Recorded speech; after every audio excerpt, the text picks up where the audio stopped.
Anit exclusive.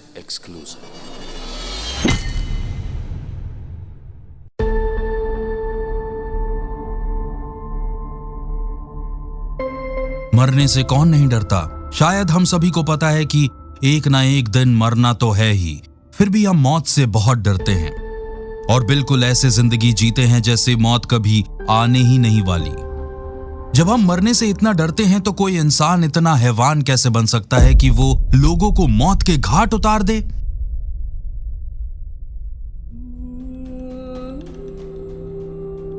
अभी तक आपने सुना कि किस तरह सोनिया और संजीव पूरे परिवार को सुलाने के बाद खूनी खेल शुरू करते हैं, लेकिन संजीव के पास एक रिवॉल्वर है जिसमें सिर्फ 6 गोलियां थी। लोगों का खून करने के लिए 6 गोलियां तो कम पड़ ही जाएंगी। साथ ही ये भी डर था कि अगर कहीं कोई बच गया तो इन दोनों का क्या होगा। संजीव खुद भी बहुत डरा हुआ था, लेकिन सोनिया के आगे वो दब गया।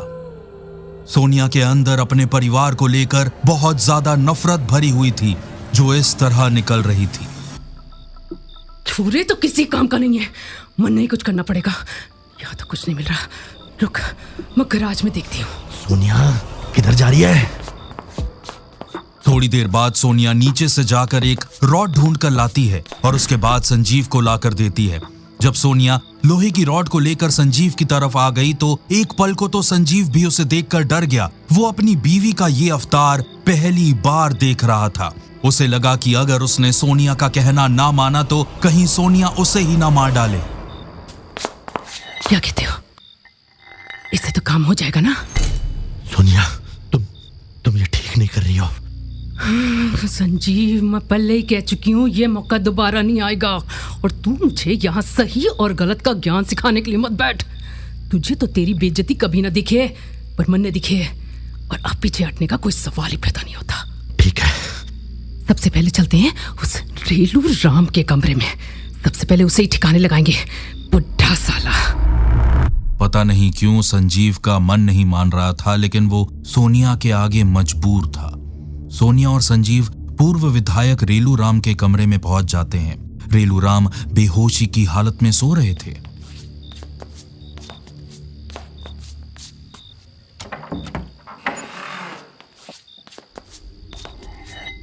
संजीव रॉड उठा संजीव, और फोड़ दे इस बुड्ढे का सर। संजीव रॉड उठा, मार। संजीव एक बात याद रखना, अगर ये लोग बच गए ना तो तन्ने कभी ना बच पाएगा। रॉड उठा और मार दे पापा को। हमें बदला लेना है। संजीव तुम कर सकते हो, करो। इतना कहने पर आखिरकार संजीव भी भड़क जाता है और लगातार जोर से 3-4 बार रेलू राम के सिर पर वार करता है। सोनिया अपने पिता की नब्ज चेक करती है जो कि बंद हो चुकी है। शाबाश संजीव, कर लिया हमने, कर लिया। बताइयो, बुढ़ा हमारे लिए जमीन ना बेच रहा था। हाँ, अब तो ये बेचारा जमीन बेचने के लिए जिंदा भी नहीं रहा। ऐसा लग रहा था जैसे दोनों ने जंग जीत ली हो। समझ नहीं आ रहा था कि सोनिया के अंदर इतनी जिद और इतना गुस्सा कैसे भरा था। क्या सिर्फ जमीन बेचने के लिए सोनिया इस हद तक जा सकती थी? रेलू राम के बेडरूम में चारों तरफ खून ही खून था, और पता नहीं क्यों इतना सारा खून देख करके सोनिया डर नहीं रही थी, बल्कि खुश हो रही थी, जैसे उसे ये मौत का तांडव बहुत सुकून दे रहा हो। इसके बाद दोनों एक दूसरे रूम में जाते हैं। वहां पर रेलू राम, पुनिया की पत्नी और शिवानी सो रहे थे।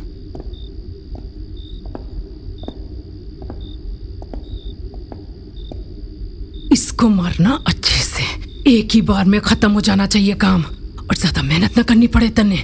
जब शेर के मुंह में खून लगी गयो है तो गलती होने का तो सवाल ही नहीं पैदा होता। संजीव रेलू राम की पत्नी के ऊपर वार करने चलता है, लेकिन वो रॉड गलती से पास में लेटी शिवानी को लग जाती है। ये क्या कर रहे हो तुम?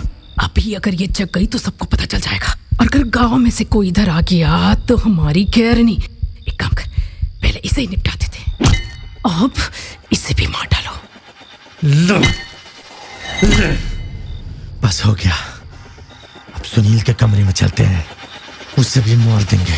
नहीं, उसे बाद में मारेंगे, वो स्ट्रांग है और अगर वो बच गया तो हमें भी मार डालेगा। उसे आखिर में मारेंगे जब कोई बचेगा भी नहीं। चल अगले कमरे में चले। चलो। दोनों सुनील की पत्नी शकुंतला के कमरे में गए, जहां पर सुनील के 2 बच्चे और बहन पम्मी और शकुंतला भी सो रही थी।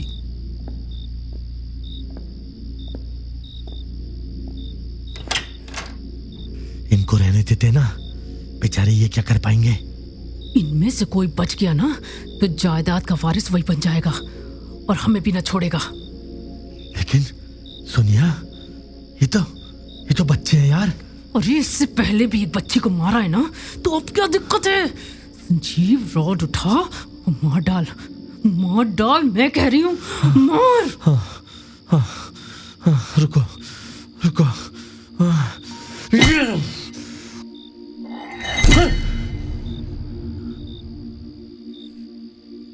सोनिया संजीव के साथ ही रहती है और संजीव भी बिल्कुल जोश में आ जाता है और सभी के सिर पर रॉड से वार कर देता है। इधर सोनिया पागलों की तरह मुस्कुरा रही है। सोनिया की जगह कोई और होता तो इतना खून खराबा देखकर शायद वो बेहोश हो जाता, लेकिन सोनिया को तो ये खून देखकर और ज्यादा जोश आ रहा था। वो बिल्कुल जानवर बन गई थी। दीवारों पर खून के निशान बन गए थे। अब सिर्फ सुनील बचा है, उसे भी निपटा देते हैं। चल अपना आखिरी शिकार करते हैं अब। संजीव सुनील के सर पर रॉड को मारता ही चला जाता है, रुकता ही नहीं।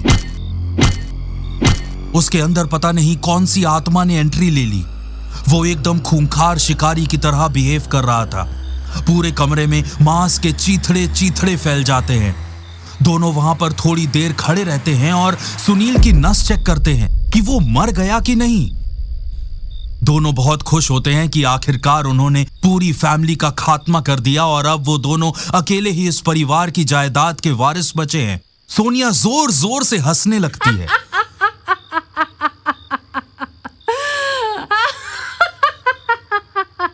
इस घटना के बाद अगले दिन पुलिस को खबर मिलती है और सभी लोग इकट्ठा हो जाते हैं।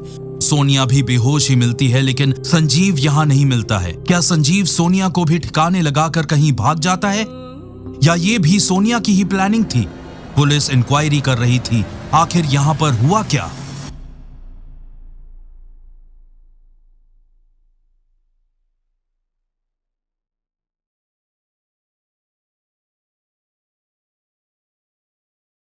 Punia murder case. An 8 exclusive. पूर्व विधायक के घर में हत्या का मामला सुन